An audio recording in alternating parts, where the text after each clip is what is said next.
Guys എല്ലാവരും സുഖമായിരിക്കുന്നു ഞാൻ വിശ്വസിക്കുന്നു കേട്ടോ. ഞാനും സുഖമായിട്ടാട്ടോ ഇരിക്കുന്നത്.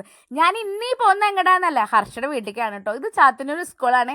ഇവിടെ കേട്ടോ ഞാൻ 10ാം ക്ലാസ് വരെ പഠിച്ചത്. പഴയ കാര്യങ്ങളൊക്കെ എന്തെങ്കിലും ചാത്തന്നൂർ സ്കൂളിലത്തെ കാര്യങ്ങളൊക്കെ പറഞ്ഞ് ബിജോട്ടനോട് പറഞ്ഞിട്ടുണ്ടെങ്കിൽ അപ്പോൾ പറയൂട്ടോ ഈ കഥ ഞാൻ കേട്ട് മടുത്തു കേട്ടോ. അതുകൊണ്ടാണ് ഞാൻ ഇപ്രാവശ്യം ഒന്നും മിണ്ടാതെ വന്നിട്ടുണ്ടായിരുന്നത്. ഞങ്ങൾ ഹർഷയുടെ വീട്ടിലാക്കിയിട്ട് ബിജോട്ടൻ നേരെ നമ്മുടെ വീട് പണി നടക്കുന്ന സ്ഥലത്തേക്കാട്ടോ പോകുന്നത്. എന്താ ചോദിച്ചിട്ടുണ്ടെങ്കിൽ അതാ പ്ലാവിൻ്റെ മേലെ ചക്ക മൂത്തിട്ടാണ് നിൽക്കുന്നത്, അത് ഇടണം എന്നൊക്കെ പറഞ്ഞിട്ടാട്ടോ.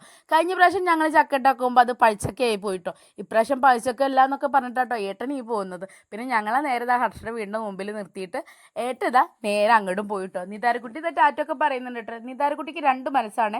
വിജോടിൻ്റെ ഒപ്പം പോകണമെന്നുണ്ട്, എൻ്റെ ഒപ്പം വരുന്നുണ്ട് കേട്ടോ. പിന്നെ ആൾ എൻ്റെ കൂടെ തന്നെ കേട്ടോ വന്നത്. ശ്രീകുട്ടനെ കാണാനാണ് കേട്ടോ. ശ്രീകുട്ടനെ ആരാ ചോദിച്ചിട്ടുണ്ടെങ്കിൽ ധന്യേച്ചിടി നന്ദേട്ടനും കുട്ടിയാണ് കേട്ടോ. ഭയങ്കര കൂട്ടാണ് കേട്ടോ അവർ. ഞാൻ അത് വീഡിയോ എടുത്തിട്ടാണ് വരുന്നതെന്ന് സരീഷ്മിയും അനുക്കുട്ടി അറിഞ്ഞിട്ടില്ല കേട്ടോ. അതിൻ്റെ ഒരു ചെറിയ ഞെട്ടല്ല കേട്ടോ അവർ. പിന്നെ അതാ നിതാരക്കുട്ടി ചെരുപ്പൊക്കെ ഊരിയിട്ടതാ ശ്രീകുട്ടനെ എവിടെ ചോദിച്ചു. അപ്പോൾ ശ്രീകുട്ടനെ കണ്ടപ്പോൾ കേട്ടോ അവൾക്കൊരു സമാധാനമായി. അവർ രണ്ടാളും നല്ല പ്രാക്ടീസിലാണ് കേട്ടോ. പിന്നെ ഞാൻ നേരെ അടുക്കളയ്ക്ക് കേട്ടോ വന്നിട്ടുണ്ടായിരുന്നത്. അർഷത ഗംഭീര പാചകത്തിലാണ് കേട്ടോ. ധന്യേച്ചത് സഹായിക്കുന്നുണ്ട് കേട്ടോ. ഞങ്ങളുടെ കൂട്ടത്തിൽ ഒരാളും കൂടി ഉണ്ട്. അയാളിതാ വന്നിട്ടില്ല കേട്ടോ. വേറെ ആരും ഇല്ല കേട്ടോ, പ്രജിഷയാണ് കേട്ടോ. അവൾക്ക് കുറച്ച് പണിത്തിരക്കുണ്ട്, അപ്പോൾ അത് കഴിഞ്ഞിട്ട് വരുള്ളൂ എന്ന് പറഞ്ഞു കേട്ടോ. പിന്നെ ഞങ്ങളിതാ സെൽഫിയും കാര്യങ്ങളും അങ്ങനെയൊക്കെ കേട്ടോ. പ്രാക്ടീസ് എന്തിൻ്റെയെന്ന് ചോദിച്ചിട്ടുണ്ടെങ്കിൽ ബിജുവിൻ്റെ കൂട്ടുകാരൻ്റെ കല്യാണമാണ് കേട്ടോ. കൂട്ടുകാരെന്ന് പറഞ്ഞിട്ടുണ്ടെങ്കിൽ അത്ര വലിയ പ്രായമുള്ള ആളൊന്നും അല്ല, ചെറുപ്പം കുട്ടിയാണ്. അപ്പോൾ അവൻ്റെ കല്യാണത്തിന് ഞങ്ങൾ എല്ലാവരും കൂടി ഡാൻസ് കളിക്കുന്നുണ്ട് കേട്ടോ. ഇതിൻ്റെ ഇടയിൽ ഉണ്ണിക്കിട്ട് അതാ വീഡിയോ എടുക്കുക എന്ന് പറഞ്ഞിട്ട് ഓടുന്നുണ്ട് കേട്ടോ അവൻ. പിന്നെ ഞാനിതാ വീഡിയോ എടുക്കുക എന്ത് പറഞ്ഞാലും എന്നൊക്കെ പറഞ്ഞേക്കുമ്പോൾ അവൻ ഇതാക്കുന്നുണ്ട് കേട്ടോ. പിന്നെ വീഡിയോ എന്താ ഇടാത്ത ഡാൻസിൻ്റെ പ്രാക്ടീസിൻ്റെ എന്ന് വെച്ചാൽ സെറ്റായി വരണുള്ളൂ കേട്ടോ. ഞങ്ങളങ്ങോട്ട് തട്ടിമുട്ടിയേണ്ടി വരണുള്ളൂ കേട്ടോ.